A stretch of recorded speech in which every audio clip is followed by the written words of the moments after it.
Ancient Rome, the cradle of modern civilization.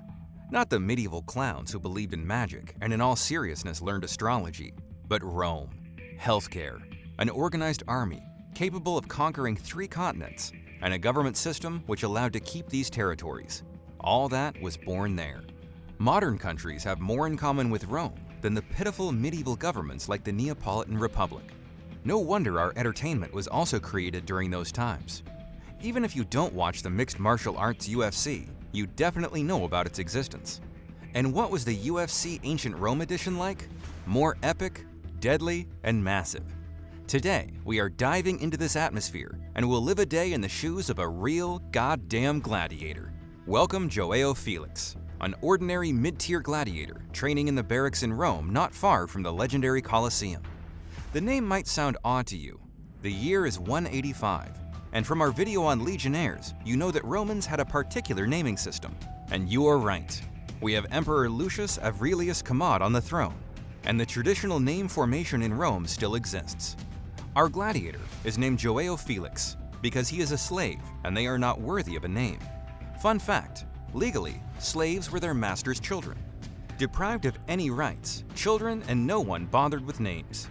Sometimes they were called by their nicknames, like First or Third. Sometimes they were referred to as boy or guy, but most commonly they kept the same name they used to have before being enslaved. Our Joao was captured somewhere in Spain, and his masters kept matters simple and left him his original name. And Felix is a nickname, which means lucky. Slaves rarely get this nickname, only for some achievements. In Joao's case, it's simple. He's a decent gladiator who had already earned his master money. That's why he deserved the name Lucky. As you might have guessed, slaves made up the majority of gladiators, and we can't say they were really against that. A gladiator was well fed, he was trained, and was freed of any work. And if at first people were taken to the arena against their will, later they lined up for this chance. And not only slaves. Instead of going to prison, many criminals and prisoners of war became gladiators. And sometimes regular citizens pursued this career, even the wealthy ones. Since there was one more thing that our modern world inherited from Rome: betting. Before fights, the arena was filled with posters of fighters, big fight announcements, and people were encouraged to bet on the outcome of the fight. There was a lot of money in the gladiator industry, so for his masters, Felix might have been the most valuable asset. Of course, only if he was a good gladiator. These traditional fights in ancient Rome borrowed from their ancestors. The ancient Etruscan made sacrifices in the following way. A group of people gathered. Each person was given a weapon and they fought to the death. The fallen were considered an offering, and the survivors were supposedly marked by God. They were kept alive and praised in all sorts of ways. Smart Romans realized that people were big fans of this idea, so they turned the fights into profitable celebrations meant to praise the god of war, Mars. In 105 AD, the gladiator fights became officially a public spectacle and were supported by the government. So becoming a gladiator was prestigious. In order to get the position, our Felix even started a fight with other slaves. That made his master notice that Felix is pretty good at swinging fists and sent him to gladiator school. The school itself was a peculiar place. Before going to it, Felix had to swear an oath. The main point in it was that the person was legally considered deceased, so his master couldn't sue in case the gladiator actually died. Felix also had to obey a strict professional codex. Firstly, the gladiator must be silent during the fight. To communicate in the arena, he must use only gestures. Secondly, being a coward was prohibited. Once defeated, the gladiator must take off his helmet and look at the audience to show them there is no trace of fear in his eyes and he is prepared to die. Thirdly, there was the law of honor. Gladiators avoided dirty tricks, and when defeated, had to put themselves under the opponent's sword, and in some cases, even kill themselves. So what is Felix even fighting for? It's obvious that a gladiator's life is short. In a week, he can take part in 7 fights. But we shouldn't forget that in ordinary life, a master can kill his slave because he's bored. The times were ruthless, and human life didn't weigh much. So Felix chose the life of a warrior. Since now he had a personal doctor, cook, and coach, and his master would kill anyone who dared to offend his precious gladiator. Also, ahead loomed a rudis, a wooden sword which granted gladiators freedom. It was given to very few to give the rest an illusion of hope, but at least some actually got it. Most common reason to receive one was mad love from the public or a high official. Emperors gave out Brutuses at almost every fight they attended to show their mercy and to rise in the public's esteem. The daily routine of a gladiator is no rocket science. Our Felix lives in a tiny room of 6 square meters. To strengthen their muscles during training, gladiators used weapons and armor twice as heavy as in combat. Early wake-up, breakfast, exercises with the trainer, and so on indefinitely until the day of the fight. Initially, these days coincided with holidays, a sense of emperors to the throne, and other memorable days. But at the start of our era, gladiator fights themselves became a holiday. The famous Gaius Julius Caesar in 65 BC understood what was going on and hosted huge games with 320 fights. Romans were distraught at the sight, and Caesar received overwhelming support and votes in the election. After all, the modern analogy to the fights of ancient Rome is not UFC, but rather wrestling. Gladiator fights were planned out by a special person. His name was Editor, and the editor was in charge of everything. Before the fights, there were often theatrical and musical performances to entertain people as much as possible. Then gladiators entered the arena and delivered the famous phrase, Ave Caesar, morituri te salutant, which means, Hail Caesar, those who are about to die salute you. Then began the demonstration fights, prelucios, where participants with wooden weapons pretended to battle to music. After that, gladiators who refused to fight were brought to the arena and publicly beaten and punished. And only then did the matches begin. Very similar to modern times, first were the newcomers, and juicy fights were saved until the end. There were a million kinds of fights. People didn't fight in what they pleased. The Romans had a clear system where each class of fighter wore a certain equipment. Gladiators Basteriuses fought with animals and were considered the lower class.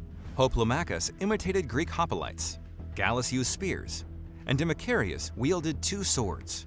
There are about 26 different types of gladiators to keep the people entertained. Often crossover fights between 2 different classes were arranged. The audience loved to watch a gladiator on foot trying to kill a horseman. Our Felix is a classic gladiator murmillo. These guys wore the crest with the fish mormillos on their helmet and were the most common. They are most often depicted in films, naked to their waist guys with minimum equipment, a small shield and a standard sword gladius. Murmillos fought against all, and historical data suggests that the guys handled it pretty well, even against heavily armed triacs. When it comes to the fights themselves, there are a lot of prejudices. Our Felix is not disposable, and the Roman fights aren't pure chaos. At each battle, there was a jury, the so-called Summa Rutus.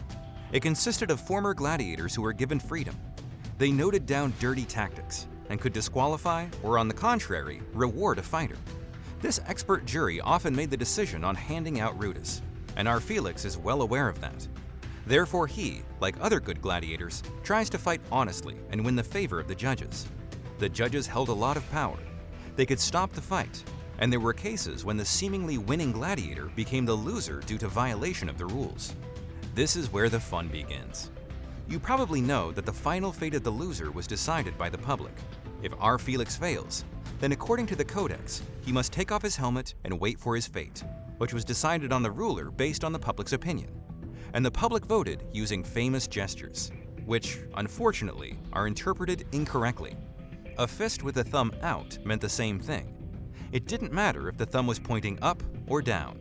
For a gladiator, it meant death, since the finger symbolized the sword, and thumbs down didn't have the same meaning as the modern negative gesture. It symbolized a sword that would slice down a man's throat.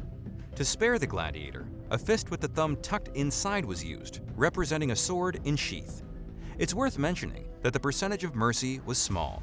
Most often, only the public favorites or well-promoted gladiators belonging to noble men could hope for this outcome. Nevertheless, the decision was made by the people. The rulers were not idiots and agreed with the will of ordinary workers.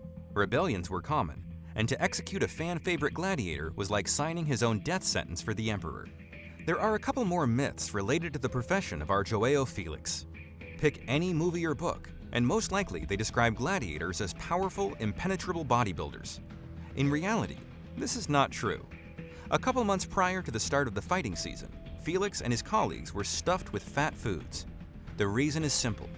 Thick skin and layers of fat could save our gladiator from getting stabbed with a dagger. There were few bodybuilders. It was more important to protect the internal organs, and some fat could do that. Another fun fact is side work. Our Felix, in addition to being a gladiator, also served as a bodyguard. Owners of gladiators during their free time preferred to be accompanied by fighters when roaming around the city, and sometimes, after training, freed them from deadly fights and hired them to serve as guards forever. But even this does not make the gladiator's life sweet, because at least every third soldier did not live to see the end of each series of games. There was frustration that often results in uprisings, the most famous of them being the uprising of the gladiator Spartacus, who gathered all the displeased and very successfully fought against the regular Roman army. Their problem was that even being skilled warriors, the gladiators knew little about tactics and strategy. That's why the vast majority of revolts were suppressed, and the games continued throughout the empire. Besides the legendary Colosseum, other battle arenas have survived to this day. The Pula Amphitheater in Croatia is considered the best preserved example. There is the Divarona Arena in Verona, the Arena of Lutetia, and even the Amphitheater of El Jem in Tunis. The territory of the Roman Empire was huge, and everywhere people loved gladiator fights. Would you like to see such a sight?